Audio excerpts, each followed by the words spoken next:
497 words about the Korok on top of Hyrule Castle. Published on my website, accordionsprout.com, 17th of June, 2024. When I found out there were Koroks hiding in and around Hyrule Castle in Legend of Zelda Breath of the Wild, I groaned painfully, thinking about how I would have to navigate the maze of guardians.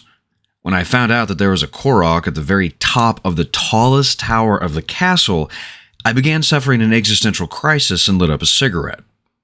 The last part was confusing to me because I don't smoke. Though my friend TJ makes fun of me for it, I mean it when I say I have every intention of finding all 900 Koroks in Breath of the Wild and all 1,000 in Tears of the Kingdom.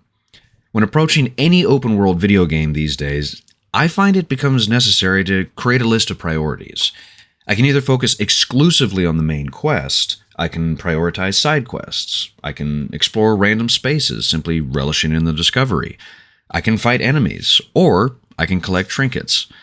Breath of the Wild offers its players all of these options, and while many have groused about the Korok challenge, I find them rather charming.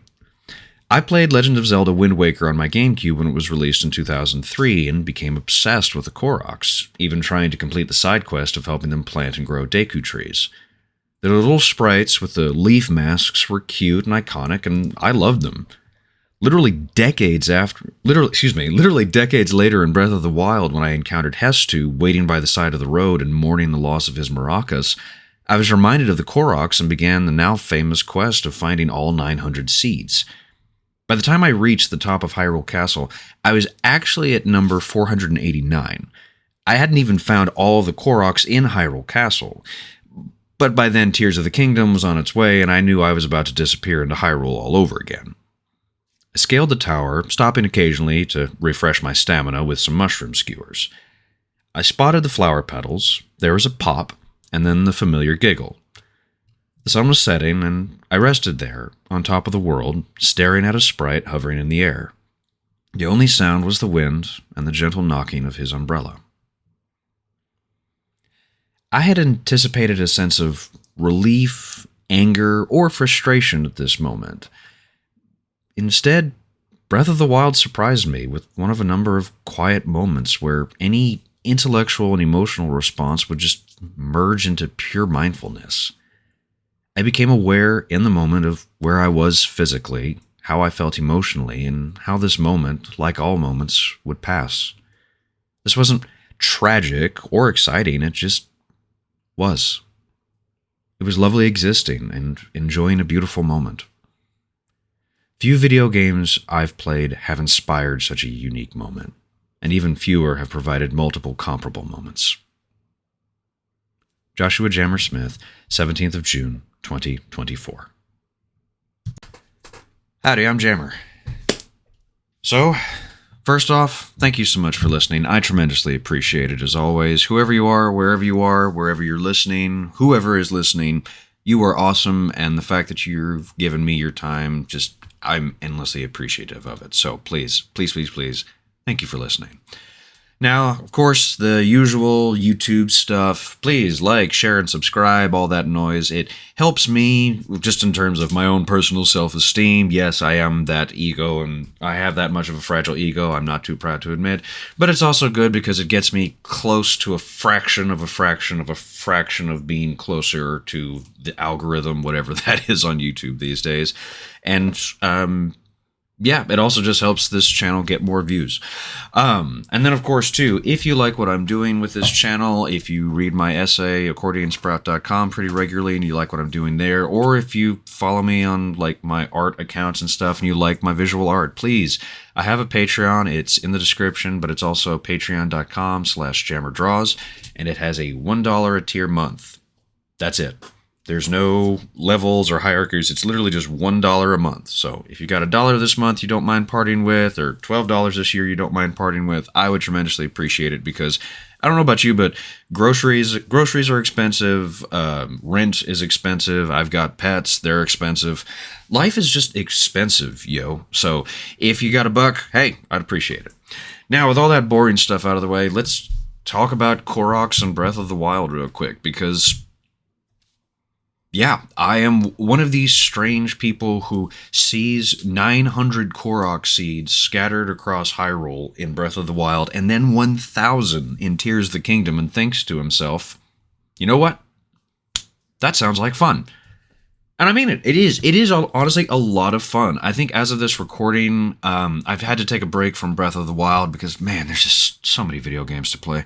But I've taken a break from it, and last time I checked, I was somewhere around like 540. So I'm a little over halfway there, but there's still just so many to go. And like I noted in the essay, whenever I tell friends of mine that I'm trying to get all of the Korok seeds, they sigh and moan or just be like, dude, you are insane. Fun fact, fun little story. I had to get some blood work done after one of my recent doctor's appointments, and I made the mistake of not eating beforehand, which, quick little medical advice, don't do that. Always, always, always eat before you go to a lab to get blood work done.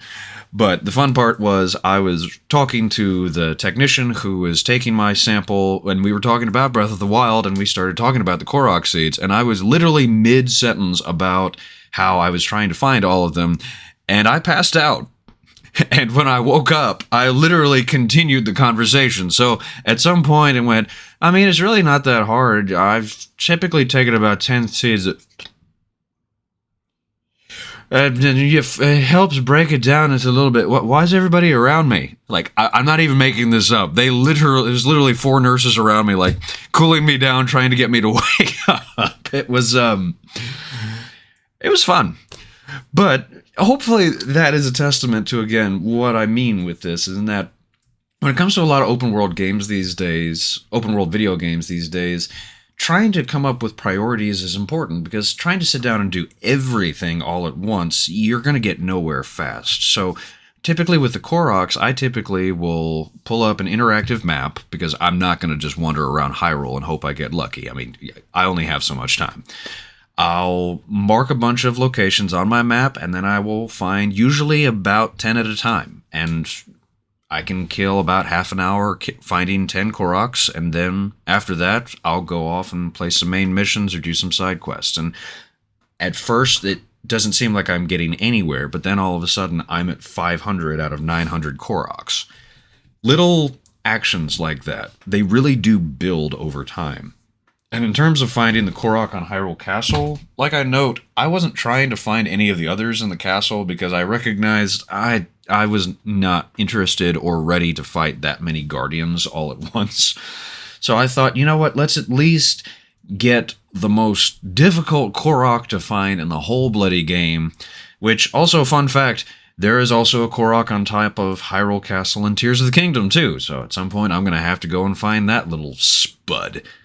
But the moment was really beautiful, because Breath of the Wild is a breathtakingly beautiful video game, and there's so many moments in it when I have just found myself just stopping and listening to the sound of nature, listening to the gentle piano soundtrack, watching birds and deer just go about their day. Sometimes there's a bokoblin in the background just kind of like hunting or making their rounds, or in the case with Koroks, it's just regularly I find myself exercising a moment of mindfulness, of just being present in the moment and just being content to be alive.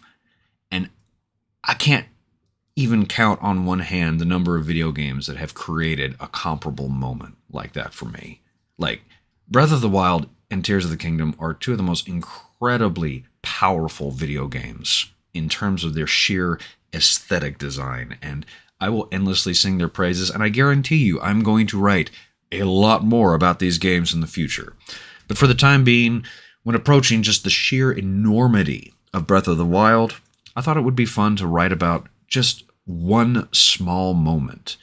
Because, you know, like one Korok seed out of the whole 900, one by itself is not that great. Or it doesn't seem terribly significant. But then suddenly you find yourself with 500 of those seeds, and you realize how far you've come in the journey. I really don't know if there's much else to say after that. Except, you know, thank you again for listening. I tremendously appreciate it. Go play some video games.